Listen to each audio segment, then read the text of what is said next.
The story you are about to hear represents a missing piece in the puzzle of modern history. Without this knowledge, many contemporary events are simply beyond understanding. You are about to hear a man tell you that the major tax-exempt foundations of this land, since at least 1945, have been operating to promote a hidden agenda. And that agenda has nothing to do with the surface appearance of charity, good works, or philanthropy. This man will tell you that the real objectives include the creation of a worldwide collectivist state, including the Soviet Union, which is to be ruled from behind the scenes by those same interests which now control the tax-exempt foundations. The man who tells this story is none other than Mr. Norman Dodd, who in 1954 was the staff director of the Congressional Special Committee to investigate tax-exempt foundations, sometimes referred to as the Reese Committee, in recognition of its chairman, Congressman Carroll Reese. The interview you are about to see was conducted by me in 1982. I had no immediate use for the material at that time, but I realized that Mr. Dodd's story was of extreme importance, and since he was advanced in age and not in good health, I simply wanted to capture his recollections on videotape while he was still with us. It was a wise decision because Mr. Dodd did pass away just a short time afterward. In recent months, there has been a resurgence of interest in the substance of Mr. Dodd's story, and we have decided to make it available to the general public. And so what now follows is the full, unedited interview, broken occasionally only for a tape change or to omit the sound of a passing airplane. It stands on its own as an important piece in the puzzle of modern history. Mr. Dodd, let's begin this interview by a brief statement for the record, telling us who you are, what your background is, and your qualifications to speak on this subject. Well, Mr. Griffin, as for who I am just, as the name implies, an individual born in New Jersey and educated in private schools, eventually in a school called Andover, Massachusetts, and then Yale University, and running through my whole period of being brought up and growing up, I have been an indefatigable reader, and I have had one major interest, and that was this country, as I was led to believe it was originally founded. And I entered the world of business knowing absolutely nothing about how that world operated, and realized that the only way to find out what that world was consisted of would be to become part of it. And I then acquired some experience in the manufacturing world, and then in the world of international communication, and finally chose banking as the field I wished to devote my life to. And I was fortunate enough to secure a position in one of the important banks in New York, and lived there. I lived through the conditions which led up to what is known as the crash of 1929, and I witnessed what is tantamount to a collapse of the structure of the United States as a whole. And much to my surprise, I was confronted by my superiors with in the middle of the panic in which they were immersed, I was confronted with the question, Norm, what do we do now? I was 30 at the time, and I had no more right to have an answer to that question than the man in the moon. However, I did manage to say to my superiors, gentlemen, you take this experience as proof of something that you do not know about banking. And you better go find out what that something is and act accordingly. 4 days later, I was confronted by the same superiors with a statement to the effect that, Norm, you go find out. And I really was fool enough to accept that assignment, because it meant that you were going out to search for something and nobody could tell you what you were looking for. But I felt so strongly on the subject that I consented to. I was relieved of all normal duties inside the bank.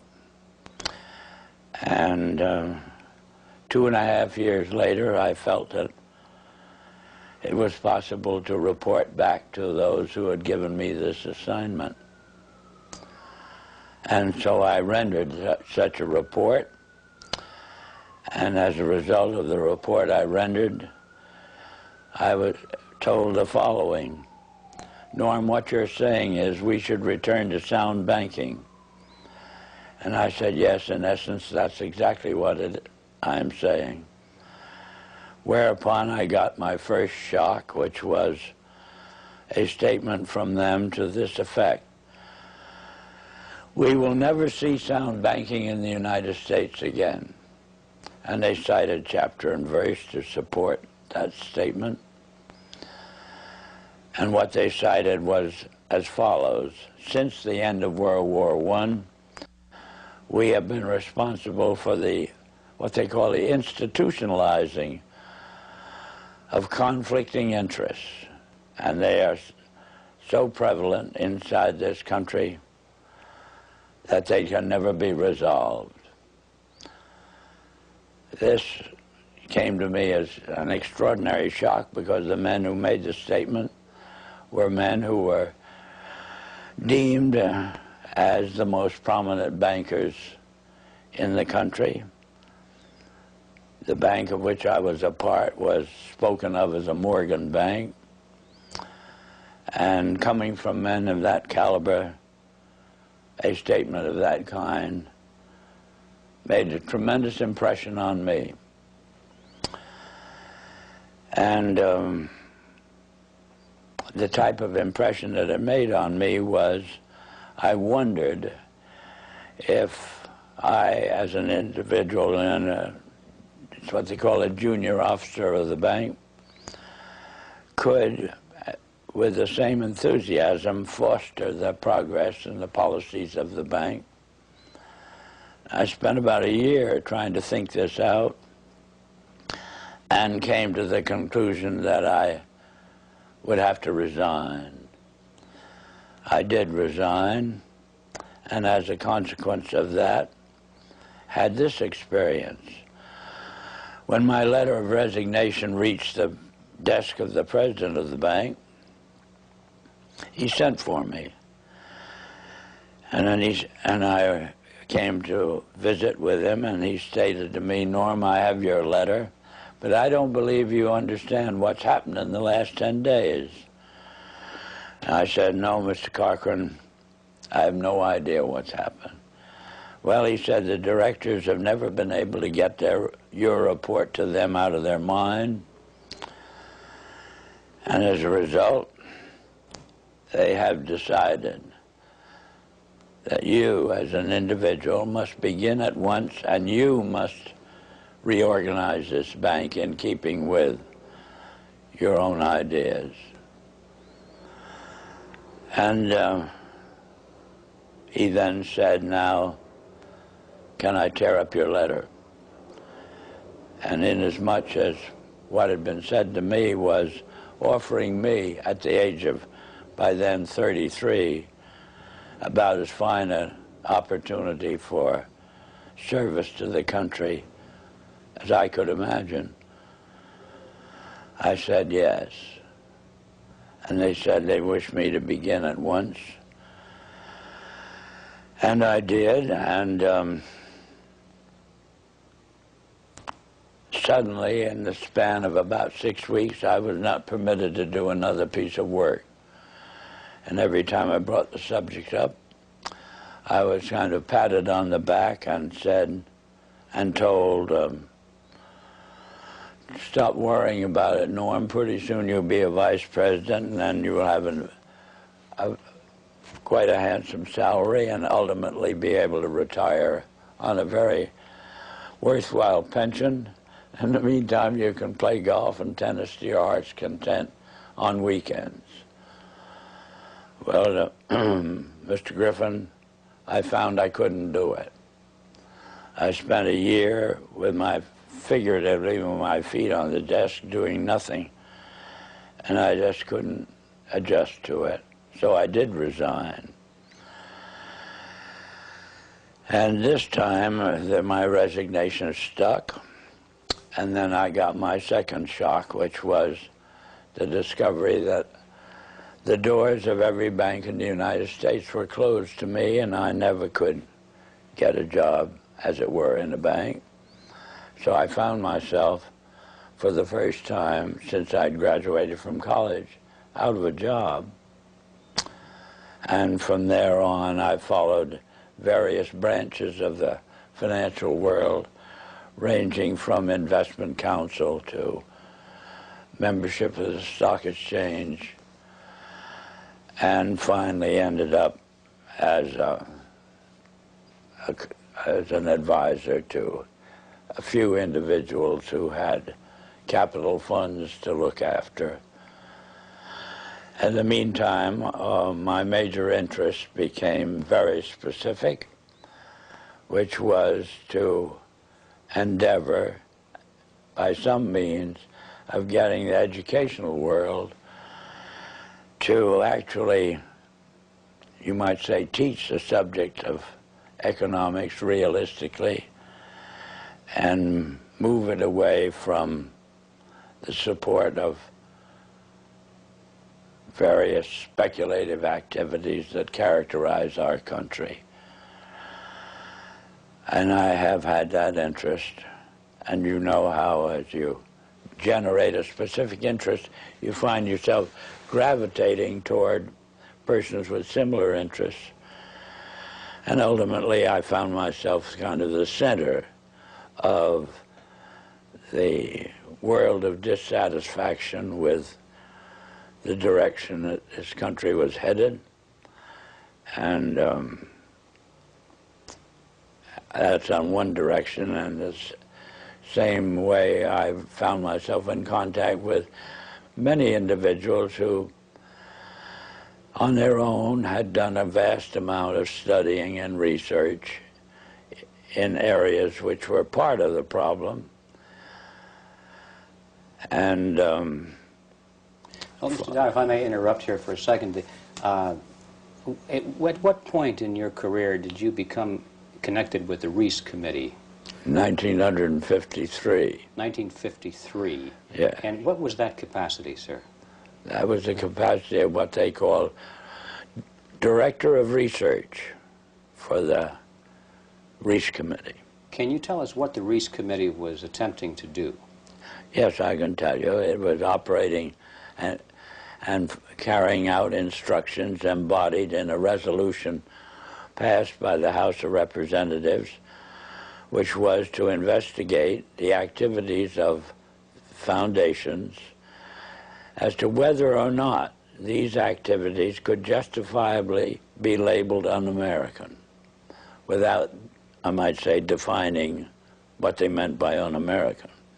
But that was the resolution, and the committee had then the task of selecting a council, and the council in turn had the task of selecting a staff, and he had to have somebody who would direct the work of that staff.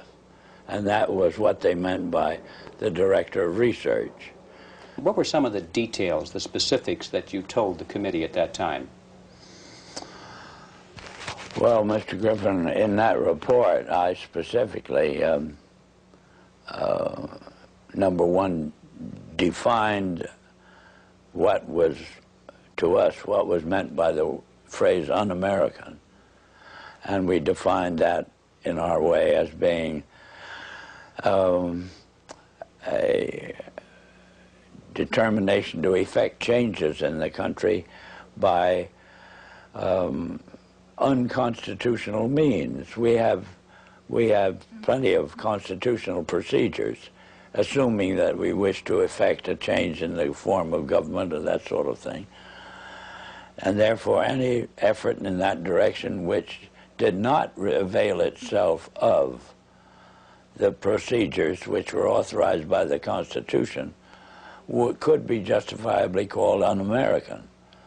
That was the start of educating them up to that particular point.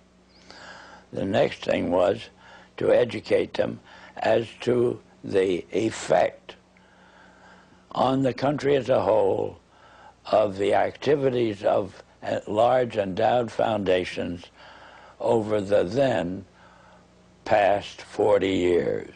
What was that effect, sir? That effect was to orient our educational system away from support of the principles embodied in the Declaration of Independence and implemented in the Constitution, and educated them over to the idea that the task now was, as a result of the orientation of education, to away from these briefly stated principles and self-evident truths. And that's what had been the effect of the wealth which constituted the endowments of those foundations that had been in existence over the largest portion of the span of 50 years, and holding them responsible for this change. And what we were able to bring forward was that what we had uncovered was the determination of these large endowed foundations through their trustees to actually get control over the content of American education. There's quite a bit of publicity given to your conversation with Rowan Gaither. Would you please tell us who he was and what was that conversation you had with him? Rowan Gaither was at that time president of the Ford Foundation. And Mr. Gaither had sent for me when I found it convenient to be in New York, asked me to call upon him at his office, which I did.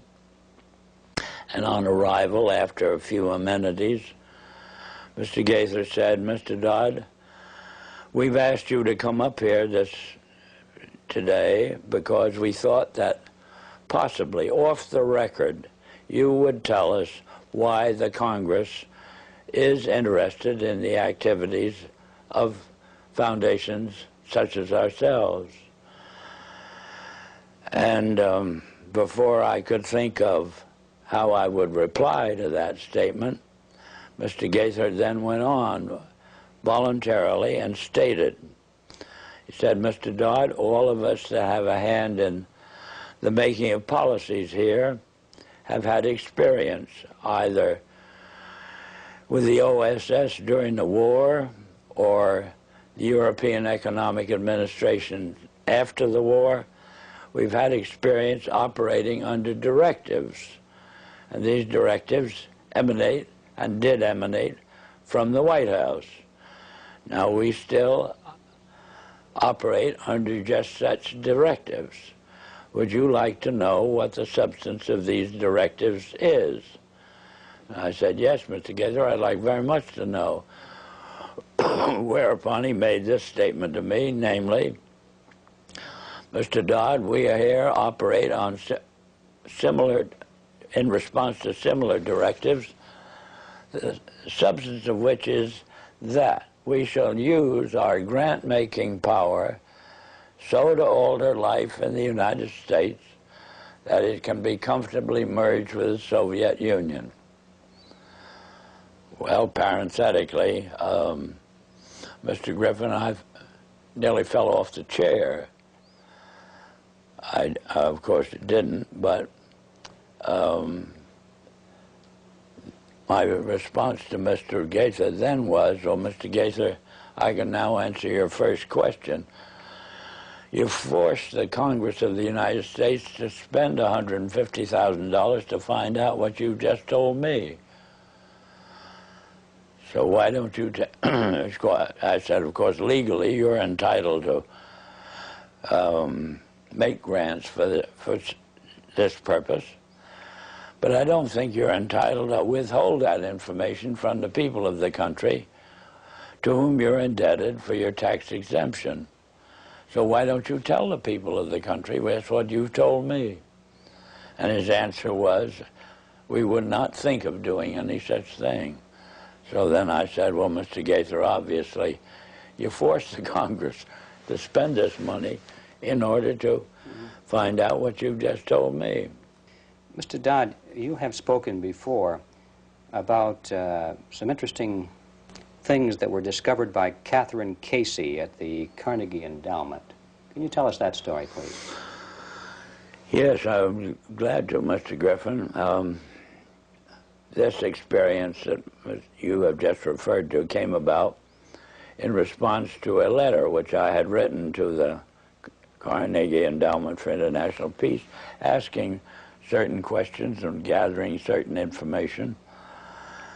And on the arrival of that letter, Dr. Johnson, who was then president of the Carnegie Endowment, telephoned me and said, did I ever come up to New York? And I said, yes, I did, more or less each weekend.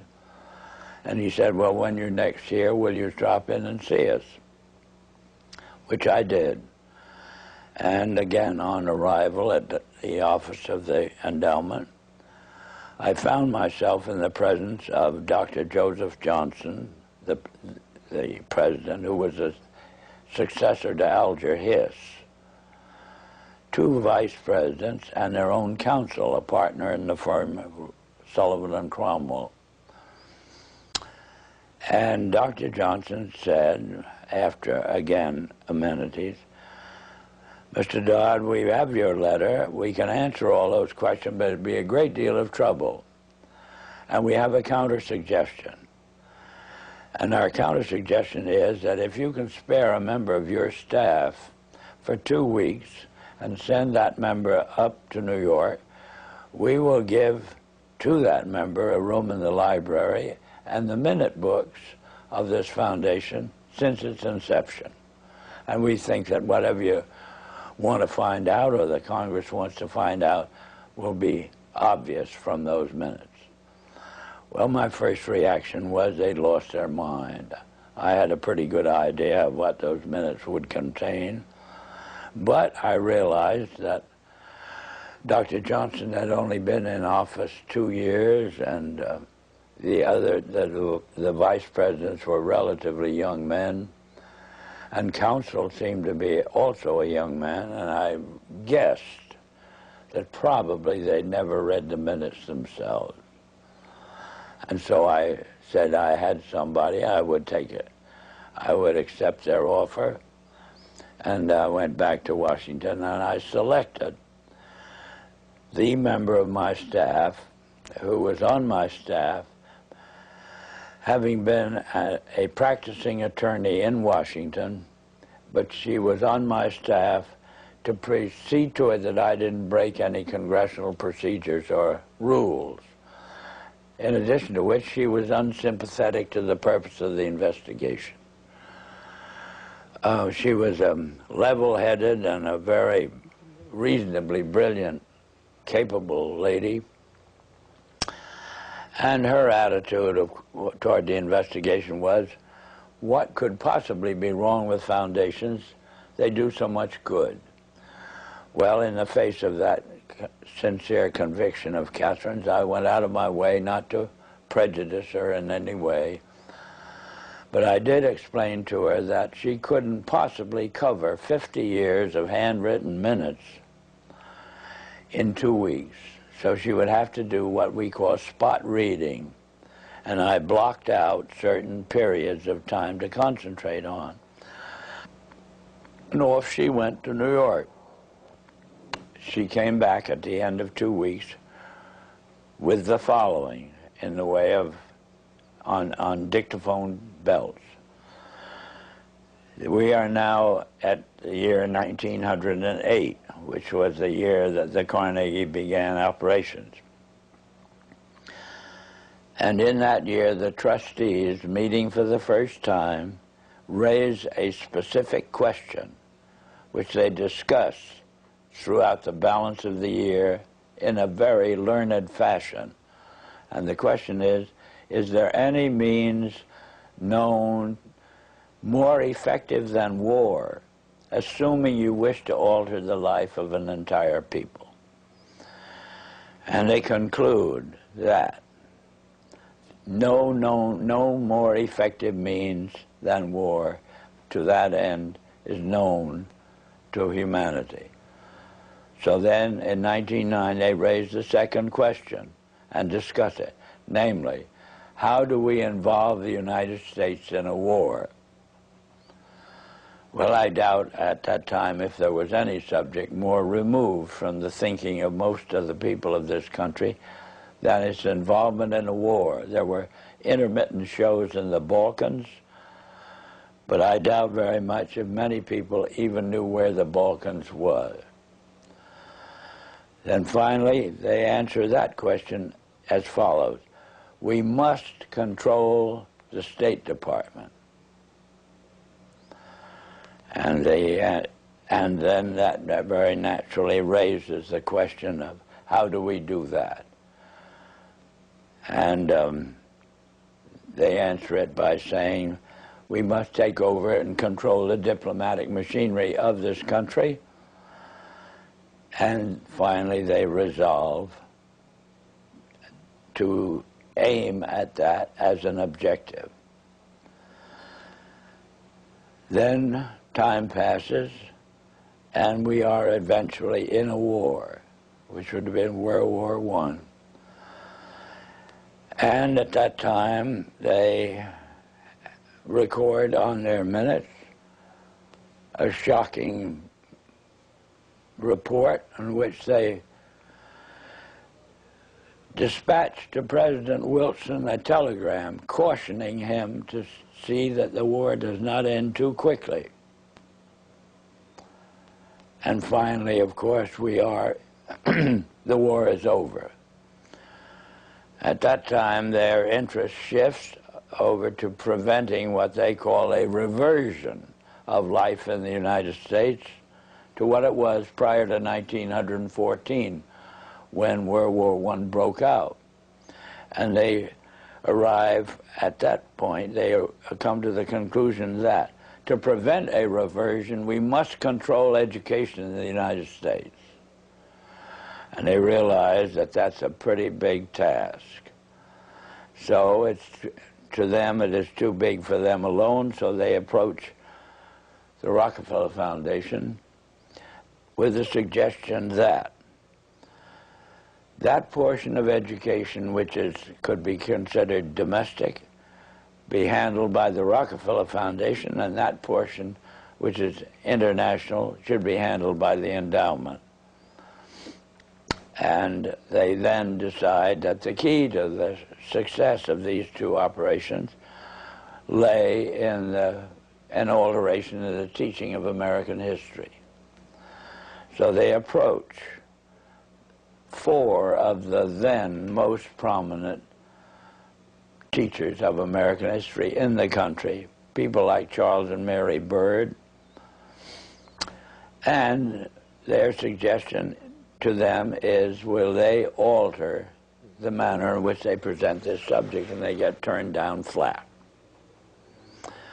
So they then decide that it is necessary for them to do, as they say, build our own stable of historians. And then they approach the Guggenheim Foundation, which specializes in fellowships, and say, when we find young men in the process of studying for doctorates in the field of American history, and we feel that they are the right caliber. Will you grant them fellowships on our say-so? And the answer is yes. So under that condition, eventually they assemble 20. And they take this 20 potential teachers of American history to London, and there they're briefed into what is expected of them when, as and if they secure appointments in keeping with the doctorates they will have earned. And that group of 20 historians ultimately becomes the nucleus of the American Historical Association. And then toward the end of the 1920s, the endowment grants to the American Historical Association $400,000 for a study of our history in a manner which points to what can this country can it look forward to in the future. And that culminates in a 7-volume study, the last volume of which is, of course, in essence, a summary of the contents of the other 6. And the essence of the last volume is the future of this country belongs to collectivism administered with characteristic American efficiency. That's the story that ultimately grew out of, and of course was what could have been presented by the members of this congressional committee to the Congress as a whole for just exactly what it said. But they never got to that point. This is the story that emerged from the minutes of the Carnegie Fund. That's right. Carnegie Endowment That's Fund. right. And so... It was official to that extent. I see. And Catherine Casey brought all of these back in the form of dictated notes or verbatim readings of the minutes. On dictaphone belts. Are those in existence today? I don't know. But if they are, they're somewhere in the archives under the control of the Congress, House of Representatives. How many people actually heard those, or were they typed up transcripts made of them? How many people actually heard those recordings? Oh, 3 maybe. Myself, my top assistants, and Catherine. Yeah, I might tell you this experience as far as its impact on Catherine Casey was concerned was she never was able to return to her law practice. If it hadn't been for Carol Reese's ability to tuck her away on a job with the Federal Trade Commission, I don't know what would have happened to Catherine, but ultimately she lost her mind as a result of it. Terrible shock to her. It's a very rough experience to encounter proof of these kinds. Mr. Dodd, what kind, well, can you summarize the opposition to the committee, the Reese Committee, and particularly the efforts to sabotage the committee? Well, they began right at the start of the work of an operating staff, Mr. Griffin, and it began on the day in which the committee met for the purpose of consenting to or confirming my appointment to the position of Director of Research. Thanks to the abstention of the minority members of the committee, that is the 2 Democratic members, from voting, why technically I was unanimously appointed. And well, wasn't the White House involved in opposition to the committee? Not at this particular point, sir. Mr. Reese ordered counsel and myself to visit Wayne Hayes. And Wayne Hayes was the ranking minority member of the committee as a Democrat. So we, counsel and I, had to go down to Mr. Hayes' office, which we did. Mr. Hayes greeted us with the flat statement directed primarily to me, which was that I am opposed to this investigation. I regard it as nothing but an effort on the part of Carol Reese to gain a little prominence, and so I'll do everything I can to see that it fails. Well, I am kind of a strange personality in the sense that a challenge of that nature interests me. Our counsel withdrew. He went over and sat on a couch on Mr. Reese's office and pouted. But I sort of took up this statement of Hayes as a challenge and set myself the goal of winning him over to our point of view. And I started by noticing on his desk that there was a book. And the book was of the type that there are many in these days that would be complaining about the spread of communism in Hungary, or that type of book. And this meant to me that at least Hayes read a book. And so I brought up the subject of the spread of the influence of the Soviet world, and for 2 hours discussed this with Hayes, and finally ended up with his rising from his desk and saying, "Norm, if you will carry this investigation toward the goal as you've outlined it to me, I'll be your biggest supporter."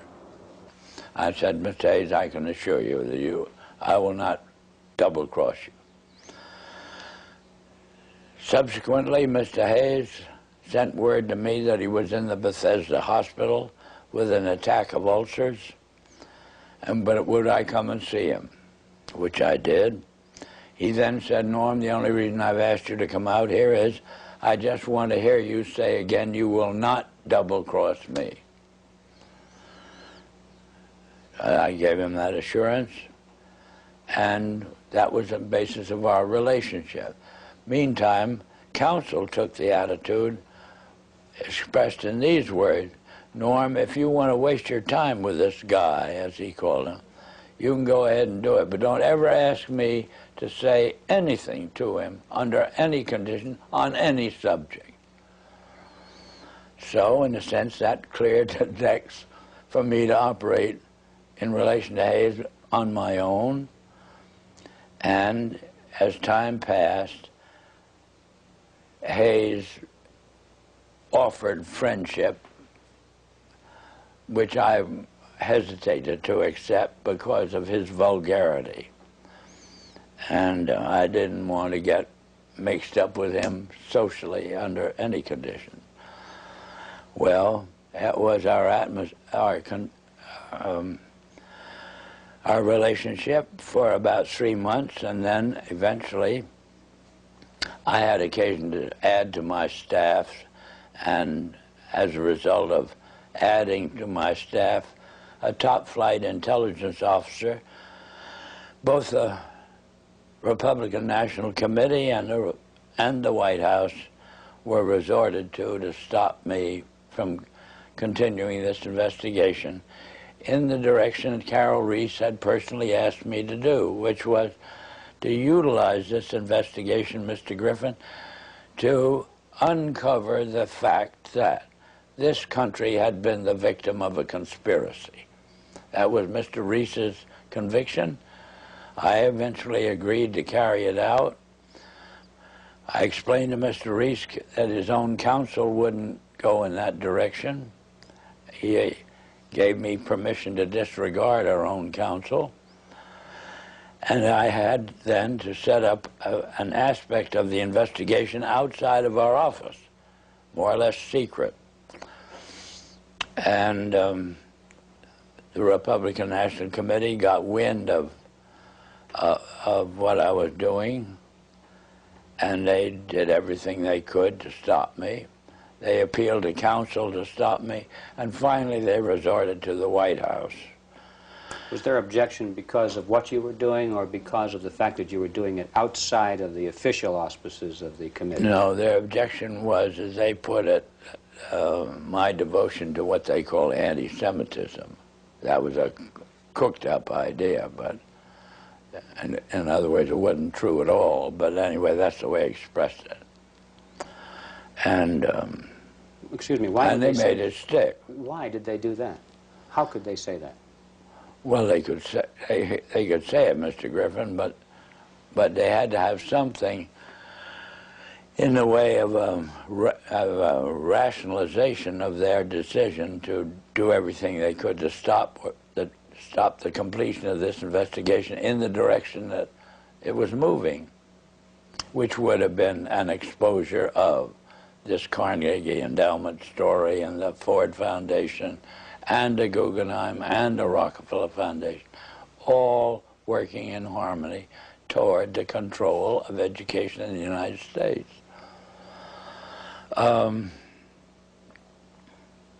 Well, in any event, to secure the help of the White House in the picture, they assigned, they got the White House to cause the liaison personality between the White House and the Hill, a major person, to go up to Hayes and try to get him to, as it were, actively oppose what investigation was engaged in. And Hayes very kindly then would listen to this visit from Major Person. Then he would call me and say, "Norm, come up to my office. I have a good deal to tell you." I would go up. He'd tell me, "I've just had a visit from Major Person, and he wants me to break up this investigation." So I then say, "Well, Wayne, what did you do? What did you say to him?" He said, "I just told him to get the hell out." And he did that 3 times, and I got pretty proud of him in the sense that he was, as it were, backing me up. And we finally embarked upon hearings at Hayes' request, because he wanted to get them out of the way before he went abroad in the summer. And but why were the hearings finally terminated? What happened to the committee? What happened to the committee or the hearing? Or the hearings. Hmm? The hearings. Oh, the hearings were terminated. Carol Reese was up against such a furor as Hayes, through the activity of our own counsel. Hayes became convinced that he was being double-crossed, and he put on a show in a public hearing room, Mr. Griffin, that was an absolute disgrace. And he called Carol Reese publicly every name in the book, and Mr. Reese took this as proof that he couldn't continue the hearings.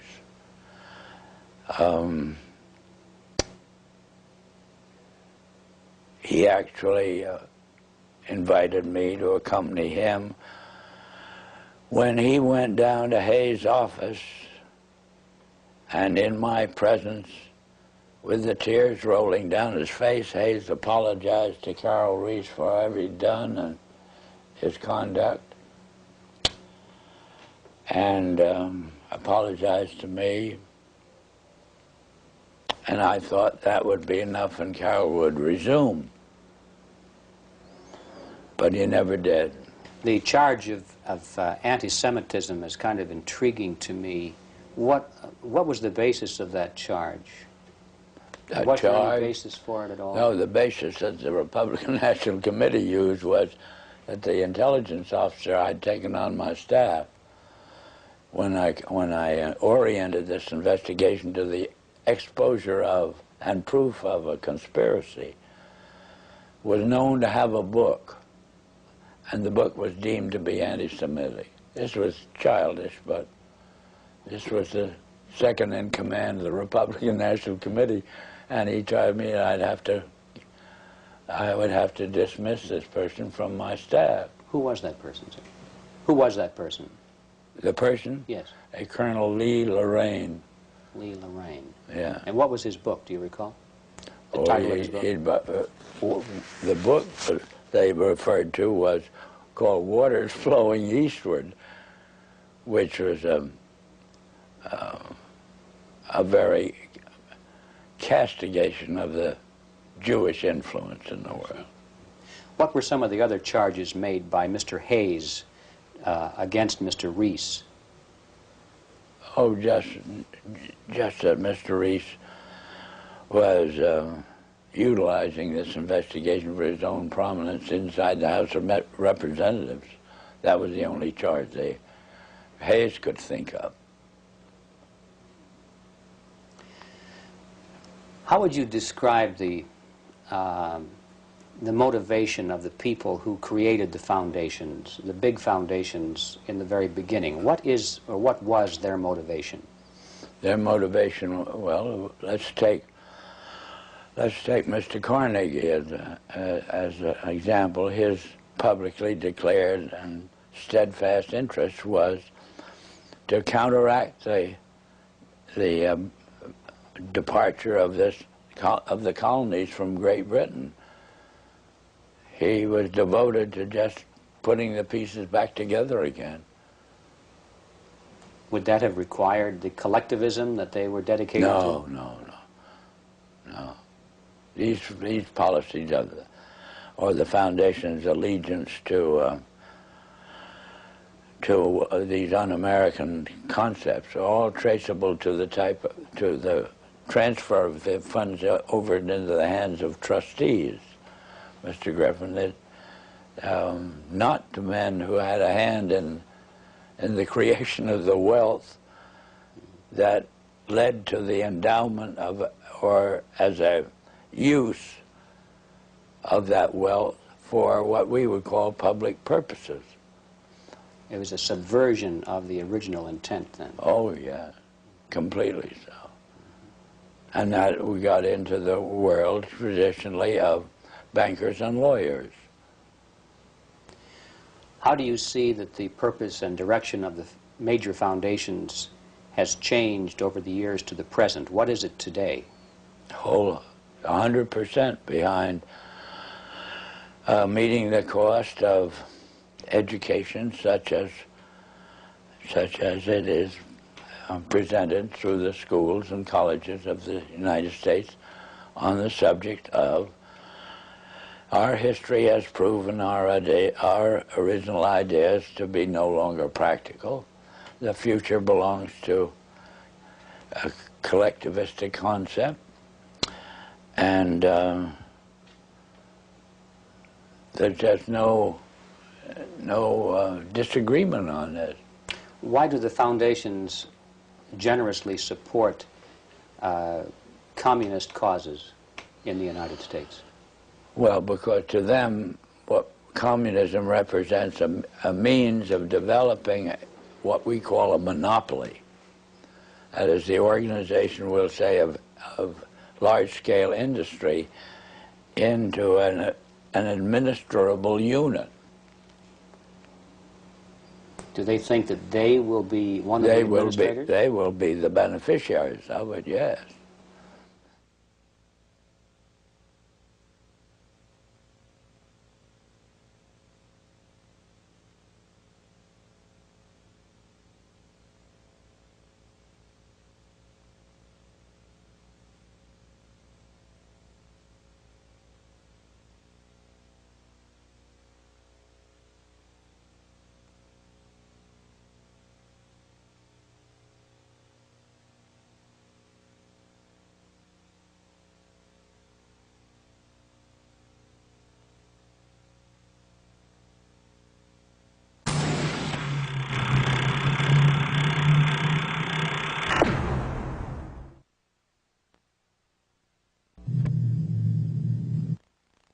We have seen their kind before.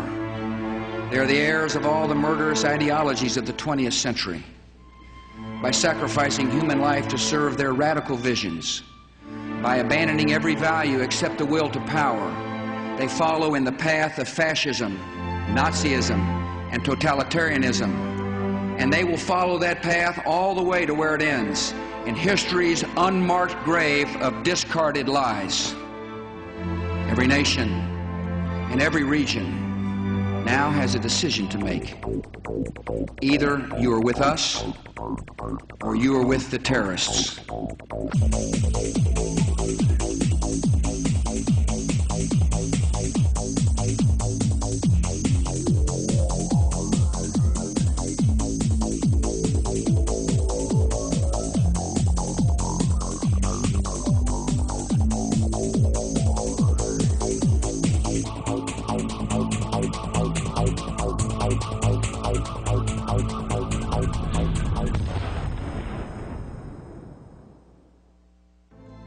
Freedom and fear are at war. The advance of human freedom, the great achievement of our time and the great hope of every time, now depends on us. Our nation, this generation, will lift a dark threat of violence from our people and our future. When freedom is lost, it is lost forever. We are losing the right to make our own determinations about what we think, what we eat, how we protect our health, how we protect our children, and whether, in fact, we are members of a free and democratic society. The purpose of education in America today is not education. It is indoctrination, in internationalism, in collectivism, and in atheism, and they're doing a wonderful job. They have to destroy the United States Constitution and our way of life. And they've got to do so in such a way that will actually embrace it. You have to get a hold of the minds of the young.